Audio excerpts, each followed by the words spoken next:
Olá amigos, sejam bem-vindos a mais um vídeo do meu canal. Eu sou o Lucas Knaip e vamos falar sobre Fórmula 1. Vamos falar de um assunto controverso, né?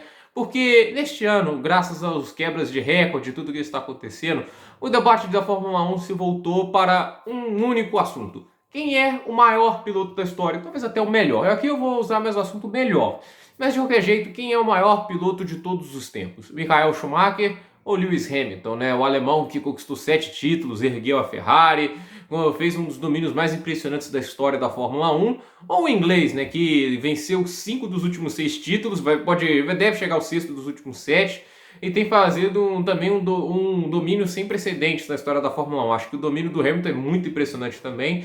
E o fato é que há esse debate atualmente. Quem dos dois seria o melhor piloto da história? Quem dos dois seria o maior? Eu já tenho uma opinião pessoal, já fiz um vídeo aqui, é um vídeo ruim, na minha opinião, que eu fico enrolando, vou até deletar ele, mas então eu estou fazendo esse vídeo para substituí-lo, para falar um pouco mais do assunto, porque agora tá melhor, aqui já tá mais preparadinho, o cenário é melhorzinho, né? Não é muito complexo, mas vai, já é um pouco mais didático assim, e eu vou tentar falar um pouco sobre quem seria o melhor, analisar algumas coisas, mas eu vou levar em consideração principalmente a coisa. Não se trata apenas de números. Números são coisas importantes, mas assim, a gente não pode entender eles como as primeiras estatística numérica. Por exemplo, o Sebastian Vettel tem mais vitórias que o Ayrton Senna.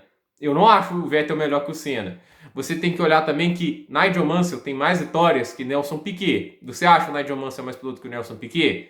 Eu não acho. Então, assim, os números não podem ser a primeira análise. A circunstância tem que sempre ser levada em consideração. Por isso, iremos fazer este vídeo. Eu acho que a circunstância é o que leva a gente a analisar quem seria o melhor ou não. Porque a gente também tem que lembrar, né? O Mark Webber tem 41 pódios na Fórmula 1. Tem campeões mundiais que não tiveram 41 pódios. Olha que eu gosto pra caraca do Mark Webber.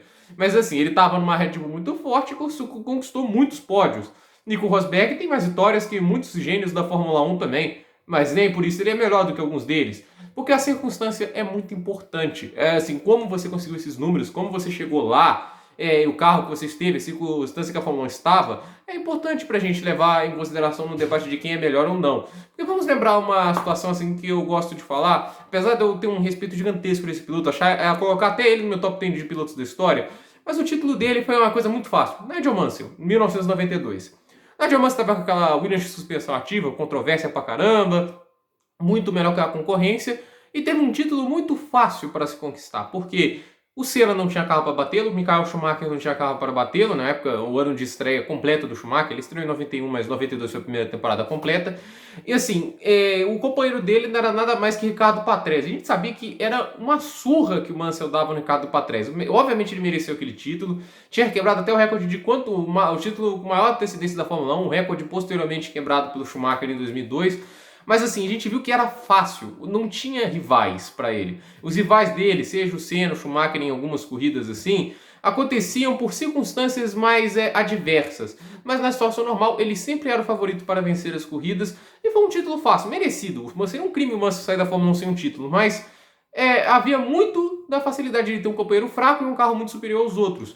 Isso fez com que o título dele fosse muito fácil e talvez não fosse tão glamorizado como deveria ser a carreira do Nigel Mansell, que tem mais de 30 vitórias na Fórmula 1. Isso numa geração muito habilidosa, né? Porque o Mansell ele conquistou 30 vitórias, mas assim, tirando o 92, normalmente os carros dele eram bem equiparados contra os carros. 91 ele era equiparado com a McLaren, 86 e 87 a Williams também tinha uma briga também com a McLaren. Então assim, os anos em que o Mansell esteve num carro extremamente competitivo, tinha concorrência à altura. Ele foi companheiro do Piquet em 86 e 87. Então assim, ele tem uma carreira muito bem construída, mas só que o título tem uma facilidade muito grande. E o fato é que a circunstância tem que ser levada, porque algumas pessoas conseguem títulos muito difíceis. Um exemplo, Nelson Piquet, tem vídeo aqui no meu canal. Em 81 e 83, ele ganhou títulos com a Brabham. A Brabham, projetada pelo Gordon Murray, gênio, incrível, projetou até o melhor carro já feito na história, o McLaren F1. O Gordon Murray é uma pessoa que devia ser, basicamente, assim, tem uma estátua gigantesca dele no Museu Histórico do Mundo Automotivo e Automobilístico, porque o cara é amante dos carros aspirados, ele está fazendo um novo carro aspirado que também tem uma leve inspiração no F1 e naquele ventilador que ele fez na Brabham de 78, né? É assim, um cara que respeita tanto os carros aspirados merece muito respeito. Mas o carro de 81 e 83 da Brabham, tô enrolando pra caramba, né?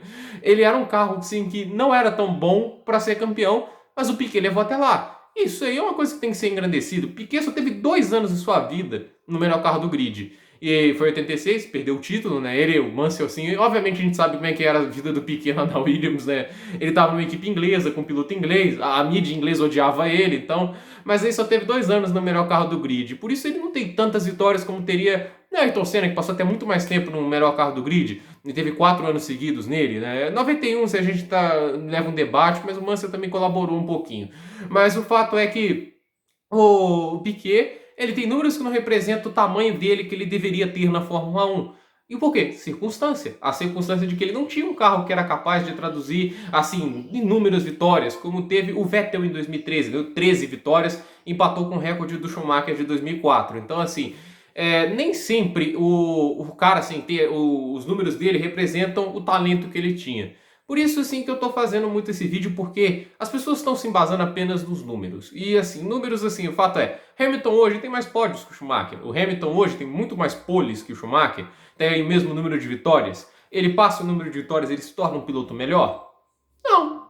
Eu acho que é uma análise muito superficial. Porque como ele conquistou todas essas vitórias? Como era a condição? Como era a dificuldade? Óbvio que também é errado falar que o Schumacher dirigia dragas apenas. Obviamente ele teve carros muito bons, principalmente o carro de 2002 e o de 2004. São Ferraris fantásticas que eram carros praticamente imbatíveis. O Hamilton também tem carros imbatíveis, já teve que conquistar títulos em situações complicadas como 2008. Só que a gente tem que levar a circunstância como um todo. O que esses caras fizeram no ano que foi campeão, que fizeram no ano que foram derrotados quando brigavam pelo título, e nos anos que não podiam brigar pelo título, porque o carro não era tão bom assim. Então, assim, é isso que a minha análise é feita. A primeira coisa que a gente tem que comparar é o período das carreiras. O Schumacher primeiro, vamos usar o alemão primeiro. Ele estreou na Fórmula 1 em 91 com a Jordan, né? Vamos lembrar que o Bertrand Gachot, que era o piloto da Jordan, ele não pôde correr o GP de Mônaco porque ele foi preso, né? Eu não lembro os motivos da prisão do Bertrand Gachot, mas ele foi preso. O piloto reserva no Michael Schumacher, ele caiu de paraquedas lá no circuito de Spa, não conhecia o carro direito, ele era até piloto de teste, mas eu acho que não tinha tanta rodagem e nunca tinha andado em Spa. Classificou-se em sétimo, melhor posição de largada da história, daquele ano da Jordan. A Jordan já até ganhou corrida depois. Aí a questão é, o Schumacher ele acabou quebrando naquela corrida logo na primeira volta, teve um problema de embreagem, poderia até ter vencido, porque o companheiro dele, acho que era o Hélio De Angelis, ele quase venceu a corrida no final, mas quebrou, né? Acho que saiu com o carro até chorando. Mas o fato é que foi uma estreia tão boa que fez o Briatore demitir um brasileiro para dar vaga a ele, que era o Roberto Pupo Moreno. Ele era companheiro do Nelson Piquet, só que ele não estava entregando os resultados que se espera do carro que a Benetton tinha. A Benetton não era um carro muito bom, mas também não era um carro horrível. Aí ele foi demitido, o Schumacher já entrou na equipe ao lado do tricampeão mundial, muito elogiado, embora também muito odiado, o Nelson Piquet, e chegou mostrando que não veio para ser um escudeiro, qualquer coisa, porque se a gente vê os resultados, os três pontuaram em mesmas corridas, em quintos e sextos lugares alternando, em algumas sessões de classificação ele chegou de paraquedas num carro que ele nunca conhecia, ele metia 4 décimos no Piquet, então provável que ele era especial. Em 92 ele dirige um carro de câmbio manual, a McLaren e Tata Williams já tinham câmbios automáticos sequenciais, não eram carros automáticos, a Fórmula 1 já teve isso, né? Muita gente, quando o seu parente assim mais velho, que só fica lembrando do Senna, fala, na Fórmula 1 antes era no braço, era no braço. Lembre que a última vitória de câmbio manual da Fórmula 1 foi do Schumacher. E carros na década de 90, tipo 92, 93, tinham carros que trocavam marcha sozinha. Isso não acontece agora, nessa época que é tudo computador. Você tem que trocar as marchas. Naquela época tinha controle de tração. Hoje você não tem isso. Depois ele foi abolido, voltando várias vezes, mas você tinha várias. Suspensão eletrônica era tudo no braço mesmo. Pô, esse pessoal também vão te falar. Se for levar pela dificuldade também, dá o melhor piloto da história pro fã. Porque o cara ganhou 5 títulos. Então, assim, eu detesto esse argumento de falar, não, porque na época era mais difícil. Mas vai lá. Schumacher era o único piloto das equipes de ponta, das 3 primeiras, Williams, a McLaren e Benetton, que andava de carro manual. E ele venceu a última corrida de câmbio manual, um corridaço que ele fez na Bélgica, né? Ele acompanhou o ritmo na chuva dos 2 pilotos da Williams, e depois que ele acertou o tempo para trocar os pneus molhados pelos secos. E nesse período, acho que é assim, isso que é o impressionante, foi nas voltas que ele conseguiu dar com a pista molhada e meio seca, que ele mostrou muito talento, ele conseguiu abrir muita vantagem. Depois o Mansell acabou tendo um problema, ele estava conseguindo se aproximar, mas teve um probleminha, e o Schumacher acabou vencendo a corrida. E assim ele abriu muita vantagem, porque o Patrese e o Herbert, que era o companheiro dele, não tiveram problemas e ficaram muito longe dele. E ele venceu uma corrida fantástica. Em 92, ele terminou o campeonato apenas atrás das Williams, de Patrese e Mansell. Patrese fez muito esforço para perder aquele vice-campeonato, mas de qualquer maneira, a gente viu um piloto que, numa temporada de estreia integral, né, que ele fez toda ela, chegou na terceira posição. Muita gente elogia muito a temporada de estreia do Hamilton, que é fantástica. Ele inicia encaixando 8 pódios seguidos, mas o Schumacher, na Fórmula 1, daquela maneira, chegar em terceiro lugar com Ayrton Senna, chegar na frente de Ayrton Senna na McLaren, que na minha opinião era o melhor carro que a Benetton, já era um feito muito impressionante. Aí em 93 ele continua na Benetton, era um carro que na minha opinião ele era revolucionário no sentido aerodinâmico, muita gente fala do controle de tração por pressão atmosférica, que é um dispositivo brilhante, né? Só que foi tão controverso em 94, não era ilegal, era uma brecha de regulamento. Só que acontece, aquele carro era o primeiro já a mostrar o bico levantado, ele é o primeiro carro que entendeu que o ar era muito importante também para o desempenho do carro. Muitos carros eram só limpinhos aerodinâmicos para tentar dar mais rápido de reta e deixar a parte da aderência e da velocidade nas curvas na parte mecânica, não tinham muitos apêndices. E o carro da Benetton foi o primeiro a entender isso, ele mandava mais lá para a parte de baixo, você via que era um carro equilibrado em curvas. Então, o carro da Benetton era realmente, assim, à frente um pouco do tempo deles. E tanto é que muitos carros, a gente vê muito até a década de 2010, 11, foi uma mudança de regulamento meio forçada, né? Eu acho que a Fórmula 1 caminhava com um caminho como estava mais em 2008. Você vê que os carros lembram, a Benetton lembra um pouco esses carros, e os outros, como a Williams, a McLaren, não lembravam eles. E assim, o carro da Benetton em 93 não era muito confiável. O Schumacher fez um monte de cagada, mas terminou em quarto. Em 94 ele foi campeão, um título que é muito controverso também por causa da batida que ele deu no Damon Hill. Mas a gente tem que lembrar que ele foi desclassificado 2 vezes e em outras 2 oportunidades o Michael Schumacher ele não pôde correr devido a uma polêmica que aconteceu no GP da Inglaterra, que ele passou na volta de apresentação, uma coisa que era comum, só que no regulamento inglês não podia acontecer, e deram um stop and go para ele não concordou, demorou para pagar a punição e acabaram desclassificando ele e dando 2 corridas de punição. E basicamente a FIA perseguiu bastante a Benetton naquele ano, porque eles pensavam que o carro era irregular, mas não conseguiam achar. Eles achavam assim, o carro para mim é irregular, mas eu não estou conseguindo achar a irregularidade. E por isso eles fizeram várias punições ao Michael Schumacher. Tipo, a punição que ele é desclassificado em Spa, que o assoalho desgastou 1 milímetro a mais, é muito controvérsia também, porque teve episódios naquele mesmo ano que os carros desgastaram mais do que o limite e a FIA passou pano, deixou passar. E o carro do Schumacher teve esse probleminha, eles falaram lá que o carro passou por uma zebra e perdeu um pedaço lá, por isso que desgastou mais, mas o fato é que a FIA ainda desclassificou ele mesmo assim. E a gente tem que lembrar também que em 94 ele mostrou uma das provas mais geniais da história. Muita gente fala da corrida do Senna, que o câmbio ficou preso na sexta marcha, que é uma das corridas mais fantásticas da história da Fórmula 1, e justiça seja feita ao brasileiro. O Schumacher em 94, na Espanha, ficou com o câmbio preso na quinta marcha por 42 voltas. O Senna ficou na sexta marcha por 7. Então, assim, ele foi perdendo as marchas com o passar da corrida, claro, mas travado mesmo na sexta marcha foi só 7 voltas. E o Schumacher, assim, na quinta marcha conseguiu completar a corrida 42 voltas com o câmbio travado. Isso mostra como o cara era diferenciado. Aí ele é campeão em 95, sem muitos problemas, o Damon Hill se esforçou, o carro da Williams era forte, mas não o suficiente. Aí em 96 vem a nova temporada, que o Schumacher resolve sair da Benetton, que tinha um excelente carro, tanto é que a gente vê que em 96 a Benetton continuou muito forte, e foi para um desafio que é a Ferrari. A Ferrari que não ganhava um título desde 79 com o George Scheckter, que era um piloto sul-africano. Então, assim, fazia muito tempo que a Ferrari estava na seca. E a Ferrari, que era muito teimosa, né, que gostava de ter aqueles motores V12, e os V12 vibravam demais, afetava o desempenho em comparação com os V10, que eram mais confiáveis e até mais potentes por serem mais leves também. Então, o peso do carro era menor por ter 2 cilindros a menos. Era muito mais eficiente, a Ferrari demorou para aderir aos V10. Isso foi um problema grave da Ferrari, porque eles perdiam anos de projeto, tendo que reprojetar o carro. E o fato é que a Ferrari 96 era um carro muito ruim, não era um carro forte, era um quarto carro do grid, acho que na melhor das condições. Só que o Schumacher levou o carro a um patamar inacreditável. Ele conseguiu chegar em terceiro naquele campeonato, venceu 3 corridas. Para mim a melhor corrida da história dele, né? Ele tem muitas corridas legais, mas aquela corrida dele na Espanha 96, que a pista estava muito molhada, ele conseguiu dar a volta 5 segundos mais rápido que os outros. Foi sensacional. E aquilo ali foi inacreditável, porque ele estava andando com um carro reserva e com um carro muito fraco, né? Isso era realmente fantástico. Ele ganhou 3 corridas. E era nítido que o Schumacher estava tirando tudo do carro, porque ele bateu várias vezes, porque passando do limite. Mas, de qualquer maneira, terminou aquele campeonato de terceiro. Aí o pessoal fica falando que ele perdeu pro Damon Hill. Não tinha como ele ganhar, gente. Isso aí não tinha como ele ganhar aquele título, então ele fez muito. Aí, 97, outro ano polêmico pra caramba. Eu acho assim, muita gente fala que o Schumacher perdeu pro Villeneuve, por isso ele não é o melhor da história. Gente, o carro do Villeneuve era muito melhor e ele ter levado aquele carro para a última corrida da temporada com chance de título já era um feito imenso. Porque a gente tem que lembrar aqui, 96, 97 e 98, o Schumacher ganhou 13 corridas. Acho que foram 5 aqui em 1997, 5 em 98 e 3 em 1996. Vocês podem me corrigir nos comentários se eu estiver errado. Sabe quantas corridas o Ed Irvine venceu nesse mesmo período? 0. Ed Irvine também, obviamente, foi um bom piloto, mas ele brigou por título em 99 e conseguiu vencer várias corridas. O que eu quero dizer é, o cara levava o carro muito além do que os outros conseguiam levar. Vamos lembrar que o Briatore, ele demitiu vários pilotos. Se a gente for ver 94, a Benetton teve 3 pilotos diferentes, porque ele queria alguém que acompanhasse o ritmo do Schumacher. Ele estava superestimando o Schumacher, ele não entendeu que era muito difícil seguir o cara, né? E o J.J. Leto, o Jos Verstappen, todos tentavam, mas ninguém conseguia seguir, porque o cara era muito diferenciado. E isso fez com que ele brigasse pelo título contra o Villeneuve, e um carro que não tinha muitas condições para isso, né? Tanto é que assim, se a gente for acompanhar a carreira dos dois, após aquele título, o Villeneuve não fez mais nada de útil. Ele conseguiu mais 4 pódios depois daquele título. Foi muito pouco, ele nunca mais venceu.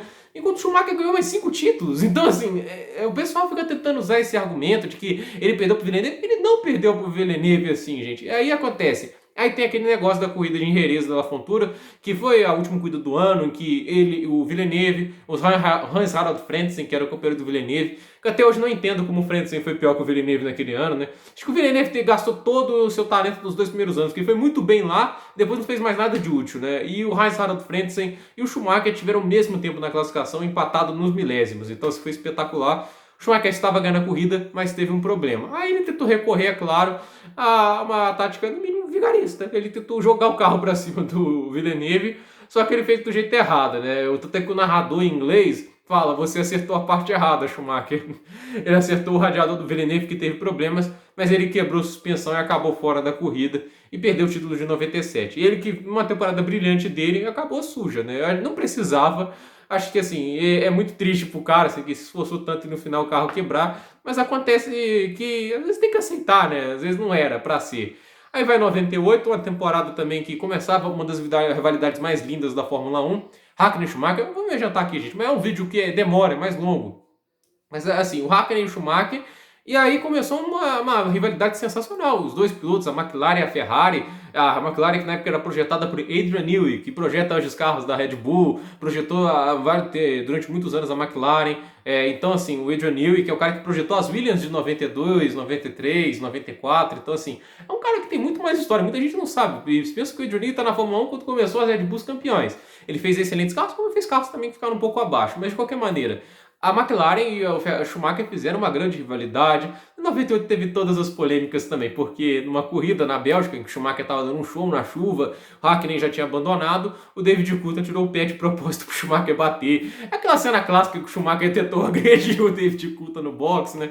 E ele conseguiu levar o carro até em 3 rodas, né, pro box, mas ele ficou muito pistola. E assim, era muito nítido que tava muito estranho o que o David Coulthard estava fazendo, porque chegou a ser 11 segundos mais lento numa volta, e assim, não era para ele ser tão mais lento que o adversário, e ele foi, assim, isso foi bem esquisito mesmo. Então assim, o Schumacher acabou perdendo o título muito naquele momento.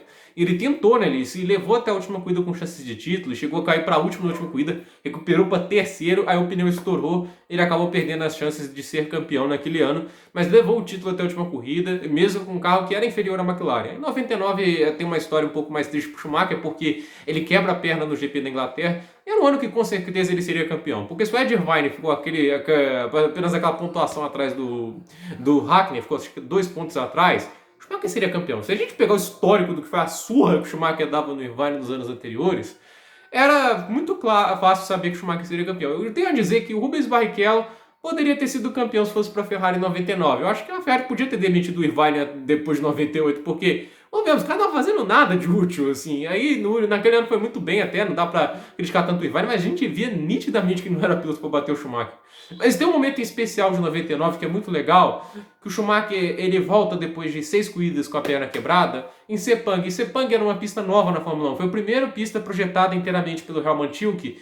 E ninguém tinha ideia como fazer. Na época não tinha simulador, você para testar, saber como é que é o ponto de freada, como o carro desempenha. Aí os caras iam para Magny-Cours, né? Aquela pista que muita gente gosta na França, para tentar saber, porque é para ter uma mínima ideia de como era aquela pista. E o Schumacher, meio sem ritmo, voltou lá. Ele foi 1 segundo mais rápido que qualquer outro piloto na pista, assim, na classificação. O ritmo dele era inacreditavelmente mais rápido, né? Ele teve que fazer o papel de escudeiro, né? Nas duas primeiras horas ele abriu mais de 3 segundos pro Irvine, depois deixou o Irvine passar, segurou o Coulthard, segurou o Hakkinen, e depois quando ele metia o pé depois, ele era muito mais rápido que o Irvine, ele ia ganhar aquela corrida sem muitos problemas. E na última corrida a gente via muito da diferença disso. O Hakkinen ganhou, o Schumacher é próximo dele, enquanto o Irvine levou 40 segundos na cabeça. Então assim, era muito nítido que o alemão era muito mais piloto e seria campeão se não tivesse acontecido. Mas aconteceu, não dá para se mudar o passado.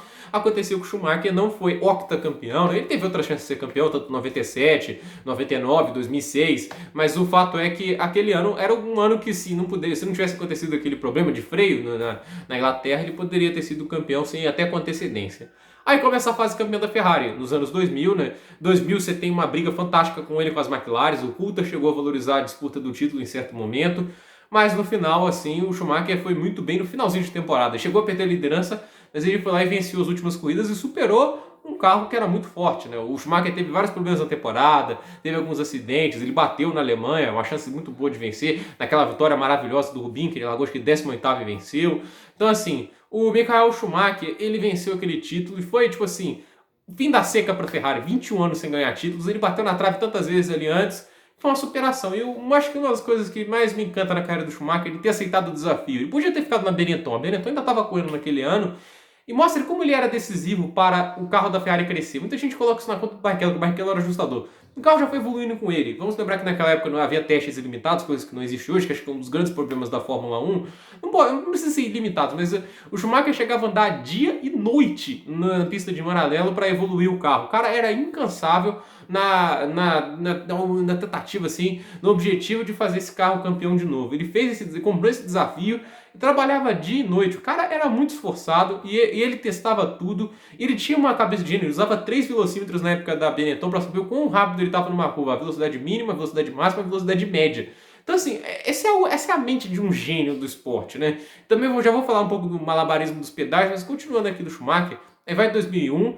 2001, o cara destrói, assim, não deu chance para ninguém. Eu acho que é um ano assim que é muito simbólico, porque o Barrichello quer vencer uma corrida, ele ganhou quase tudo ali. Ele deu uma coça no Coulthard e foi uma conquista fantástica. E na corrida que ele vence o quarto título, ele nada mais, nada menos, ele iguala o recorde de vitórias do Alain Prost na época, que era de 51. Aí, na minha opinião, vem a temporada mais brilhante já feita por um piloto na história. Nenhuma temporada, na minha opinião, se compara ao que ele fez em 2002. Todas as corridas no pódio. Quando ele fez isso, ninguém tinha conseguido terminar todas as corridas nos pontos, né? Eu nem sei se alguém tinha conseguido terminar todas as corridas de uma temporada, mas ele terminou todas as corridas daquela temporada no pódio. O Hamilton, pra você ter ideia, não pode fazer isso mais porque ele já tem 2 corridas fora do pódio. Então, era uma coisa assim, fora do padrão. E foi uma vez apenas em terceiro, 11 vitórias, 5 segundos lugares e um terceiro lugar. E vamos lembrar que as 2 primeiras corridas de 2002 a Ferrari está fazendo com o carro do ano passado, do ano anterior. Isso acontecia até muito comum naquela época. Às vezes você repetia o carro e depois deixa entregar o carro do ano certo ali na terceira, quarta corrida. E o fato é que o Schumacher conseguiu um título assim, 6 corridas de antecedência. Tudo bem que teve problema por tudo quanto é lado, mas 6 corridas de antecedência é algo assim absurdo, né? Não tem muito o que comentar. E foi uma temporada, na minha opinião, perfeita. E ele não deixou quase nada assim. Você não consegue olhar uma coisa que ele poderia ter feito diferente para ser mais brilhante. Talvez não errar em Nürburgring, né, na GP da Europa. Só que a verdade é que a Ferrari pediu para ele não atacar o Barrichello para ele vencer a corrida. Porque ele chegou no Barrichello rapidamente e ficou só comboiando o brasileiro nas últimas voltas. Muita gente pensou que até ter jogo de equipe, mas no final o Barrichello venceu aquela corrida e o Schumacher venceu 11 daquelas 17 corridas numa temporada perfeita, né, praticamente. Tem aquela mancha no GP da Áustria de 2002, tem aqui o Schumacher acaba vencendo a corrida quando o Barrichello entrega, mas ele acabou devolvendo nos Estados Unidos em 2002. Óbvio que não apaga aquela vergonha que foi aquele GP da Áustria, mas de qualquer maneira as pessoas têm que entender que houve uma retribuição pelo menos. O Barrichello não tem aquela vitória apagada porque ele ganhou outra corrida, né? Vamos lembrar que é a única vitória do Barrichello em Indianápolis. Aí vamos a 2003. Esse ano foi um dos melhores anos da história da Fórmula 1. Fica o pessoal chato que fala, a Fórmula 1 morreu em 94. Gente, esse ano teve 3 carros com chances de disputar o título. A BMW do Juan Pablo Montoya, a McLaren de Kimi Raikkonen e a Ferrari de Michael Schumacher. E o Schumacher, naquele ano, mostrou porque ele era o grande piloto daquela geração, então, para mim, o grande piloto da história. Obviamente, eu vou já me adiantando minha preferência aqui pelo alemão, mas vamos falar da carreira do Hamilton. Esse vídeo vai ficar longo, mas vamos falar. O Schumacher naquela temporada tinha um problema que o carro da Ferrari não estava tão bom quanto os antes, e teve mudanças de regulamento que possibilitaram os carros com pneu Michelin, como a Williams e como a McLaren, se aproximar. E a gente viu que os carros eram muito competitivos, até melhores. Mas quando precisava, o Schumacher aparecia, com vitórias eram muito importantes. Quando chegou o campeonato na Itália, se não me engano, faltando 3 corridas para o final da temporada, o campeonato estava, se não me engano, Schumacher 72, o Montoya 71 e o Raikkonen 70. Ou seja, 2 pontos separando os 3 primeiros colocados. Isso faltando 3 corridas.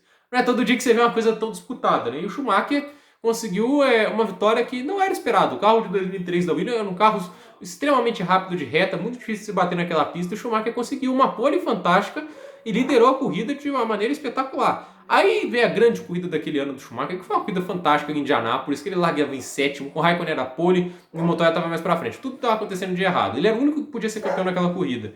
E ele quase fez isso, porque o Montoya foi mal na corrida, o Raikkonen até conseguiu salvar um segundo lugar, mas ele começou a passar os pilotos na chuva, por exemplo. O cara deu um show, porque não sei que ele teve um pouco de dificuldades, mas quando começou a chover, e olha que ele teve uma parada antes de começar a chover, que ele teve que colocar os pneus secos, porque ainda não estava em condições de molhado, e uma volta de pneu de chuva em pista seca poderia estragar o pneu. Aí ele teve que parar uma volta, começou a chover e trocar os pneus para de chuva. Aí a gente viu o Button indo para frente, o Heinz-Harald Frentzen com a Sauber indo para segundo, e ele começou a ultrapassar todo mundo, cara. E tá dando mais de 2 segundos mais rápido que qualquer outro piloto na pista. Passou o Raikkonen, passou o Frentzen e depois passou o Button com uma enorme facilidade. E venceu aquela corrida de um jeito assim, fantástico. E tudo que tinha para ser uma corrida horrível naquela temporada, para deixar a disputa do título em Suzuka muito apertada, muito complicada, foi uma das vitórias mais brilhantes dele. A vitória número 70, que garantiu aquele título de 2003, que é para mim um dos grandes títulos do Schumacher. Talvez não tenha um glamour por não ter sido um título de tanta vantagem, mas pela dificuldade que foi imposta, ele mostrou que não era apenas o carro e que ele fazia muita diferença. Aí em 2004 o cara tenta ganhar todas as corridas da temporada, que ele ganha 12 das primeiras 13, só não ganha as 13 primeiras porque o Montoya fez cagada lá no muro lá em Mônaco, mas de qualquer maneira vencer 12 das primeiras 13 também é feito único, assim como terminar todas as corridas no pódio.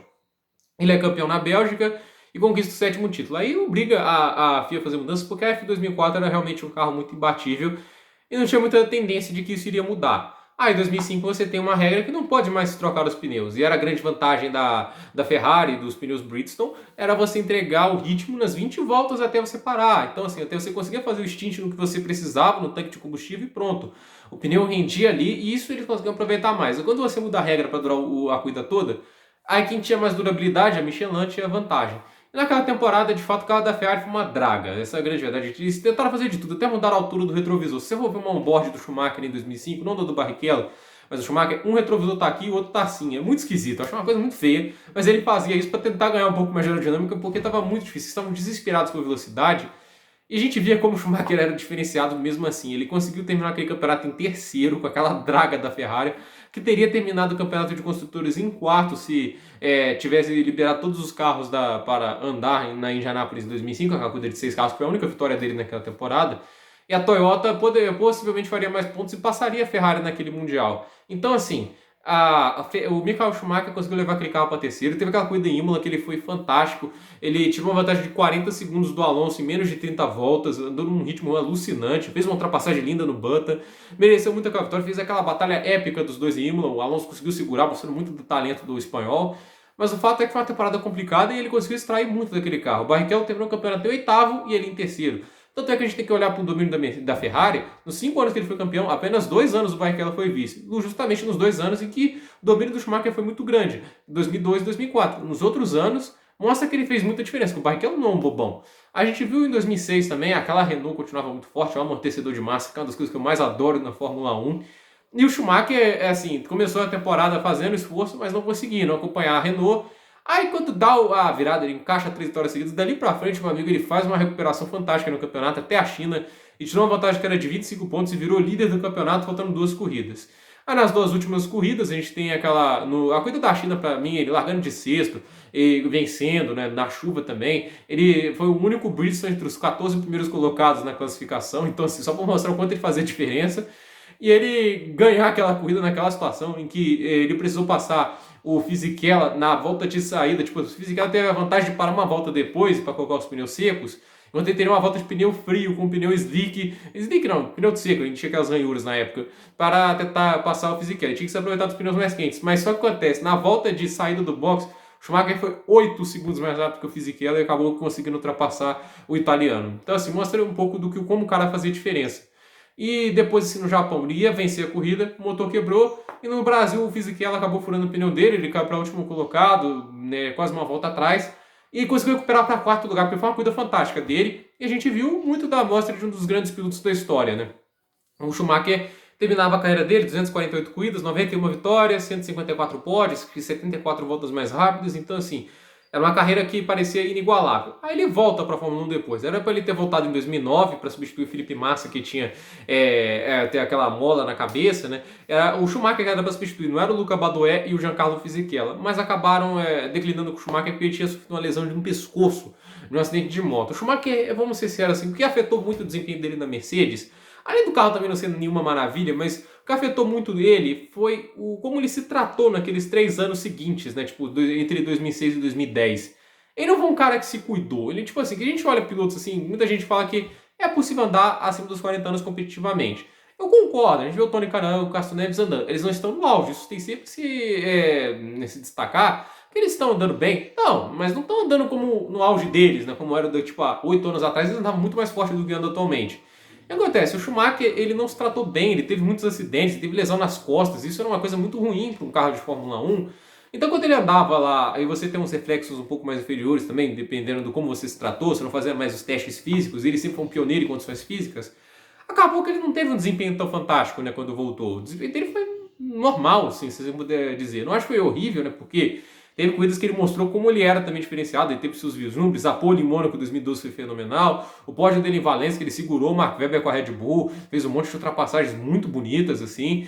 Teve também a corrida dele em Spa, 2011, né, meu opinião foi melhor que o Rosberg, se o carro não tivesse quebrado tanto, ele terminava à frente aqui no campeonato. Não à toa, as melhores corridas da Mercedes aquele ano foi com o Schumacher. Canadá foi fenomenal, foi um corridaço, foi o piloto do dia. O Button pilotou muito aquele dia, mas o Schumacher, um carro que tinha, foi fenomenal. Ele conseguiu fazer muitas ultrapassagens, ele fez uma ultrapassagem dupla sobre o Kobayashi e o Massa, mostrando quanto o cara era inteligente, assim, foi fantástico. Mas obviamente deixou muito a desejar comparado ao que ele tinha feito na passagem anterior, e evidentemente era muito diferente. Por isso que eu não levo tanto em consideração esse período da Mercedes, por mais que altere bastante as estatísticas, né? Tipo assim, se o Hamilton, se não tivesse essa passagem toda, o Hamilton já teria mais corridas que o Schumacher teve na Fórmula 1. Esse é um dos argumentos que eu uso para defender o recorde de vitórias do Schumacher, que ele precisou de 15, eu acho que 15 corridas a menos para conseguir a vitória 91 que o Hamilton precisou.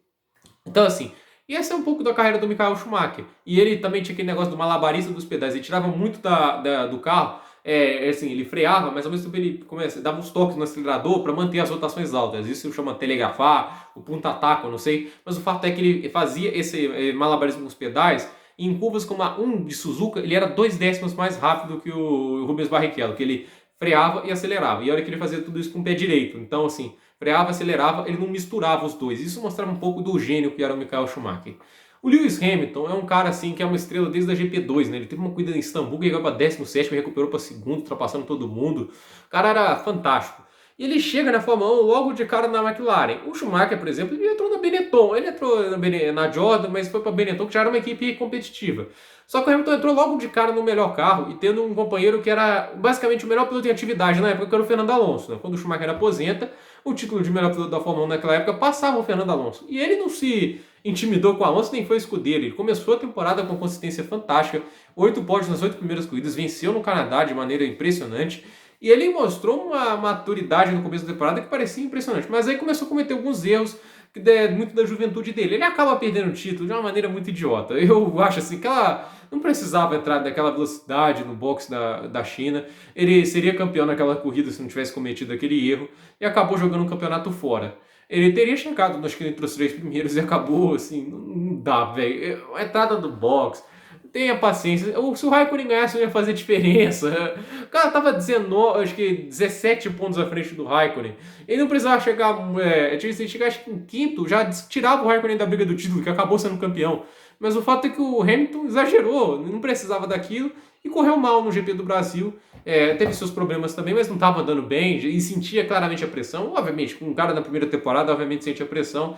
E acabou não conseguindo vencer o campeonato. O Raikkonen foi com 110, ele com 109 e o Alonso com 109. O fato é que também muita gente fala que superou o Alonso, foi um empate. Acho que isso a gente tem que salientar. O Alonso também foi muito bem em várias corridas. E também estava na equipe inglesa com um piloto inglês. E, muita gente, o Ron Dennis chegou numa declaração que estava correndo contra o Alonso também. Então eu acho que temos que defender aí o espanhol, que é para mim um dos grandes pilotos da história também. Em 2008, o Hamilton é campeão mundial. E assim, ele comete os erros dele? Comete. Tem o erro lá do Japão, que ele força a freada sem necessidade. Tem o erro dele no GP do Brasil, lá que ele acaba escorregando e o Vettel passa ele. Eu acho assim, o Hamilton fez um esforço danado para perder aquela corrida, porque ele andou num ritmo de patrulha a corrida toda, que é nítido que a McLaren podia andar mais. O Kovalainen estava dando mais rápido que ele algumas voltas, então assim, o Hamilton andou mal naquela corrida. E ele quase, e se não fosse uma chuva, porque se a chuva tivesse atrasado assim, um minuto, o Hamilton perdia aquele título, porque o Glock, ele estava andando mais rápido em certos momentos, e se tivesse demorado um pouquinho mais para chover, o Glock ia conseguir chegar em quarto e ele ia perder o título de bobeira pela segunda vez seguida. Porque assim, 2 títulos na mão se perder daquela maneira ia ser uma marca muito negativa. Ele fez um esforço, mas deu sorte que a chuva caiu e o Glock não conseguiu controlar o carro, né? E assim ele conseguiu manter o seu primeiro título mundial. Se tornou um piloto mais jovem, recorde que foi batido pelo Vettel em 2010. E assim, o Hamilton teve um início de carreira meteórico, mas aí começou aquela fase de 2009, 2013, que é aí que eu acho o Schumacher transforma ele no melhor piloto. Porque quando ele não estava no carro campeão Schumacher, ele transformava o carro, assim, o desempenho dele em algo fantástico. Porque eu não me lembro de uma temporada, assim, naquela primeira passagem do Schumacher, que ele foi abaixo do que se esperava, ele sempre andou competitivo, ele sempre andou lá na frente, ele sempre dava um jeito de incomodar os pilotos da frente. Não que o Hamilton não tenha feito isso, mas se a gente comparar com as coisas, que olha assim, 2009 foi uma temporada boa dele, o carro da McLaren não era nenhuma maravilha, mas acabou não brigando pelo título, esse é o desconto. Mas 2010, 2011 ele levou uma surra do Button, o Button teve o dobro de pódios dele. Em 2010 ele teve chance de ser campeão, ele cometeu alguns erros que não precisava, ele quase jogou uma vitória fora na Bélgica lá, quando ele escorregou e quase foi pro muro. Isso aí entregaria de bandeja a liderança do campeonato pro Mark Webber, possivelmente entregaria pro Webber a chance de ser campeão, né? O Webber teve essas chances, mas acabou não aproveitando. E em 2012 também teve alguns erros. Em 2011 para mim foi o pior ano dele na Fórmula 1, que ele ficou batendo com Massa várias vezes na Índia, na Inglaterra, e no Mônaco também. Os dois assim se tocaram, Singapura. E tem até uma briga, né? O Massa falou, bom trabalho. Aí o Hamilton, oh, não me toque. Assim, foi aquele ano do Hamilton, tava fazendo muita merda naquele ano.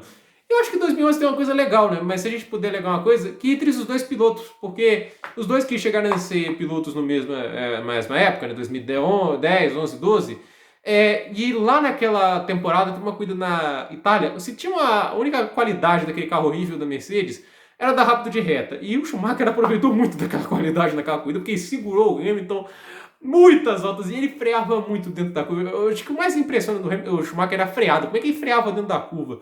E conseguia, assim, muitos fossem fazer o diving hoje, né? O Ricardo faz isso. O Schumacher fazia isso toda a curva, né? Porque ele conseguia frear muito dentro.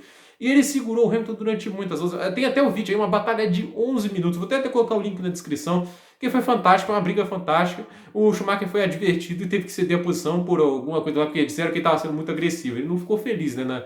Nas entrevistas diz que ele estava apenas correndo e é assim que ele disputava posições, né? No final acabou ali, mas foi uma briga legal entre os dois e mostrava muito da qualidade de ambos os pilotos, né? E aquela temporada do Hamilton para mim é um símbolo porque ele não extraiu o que o carro poderia, porque o Button chegou, foi vice-campeão, ele foi apenas o quinto, e ficou atrás do Alonso e do Webber também.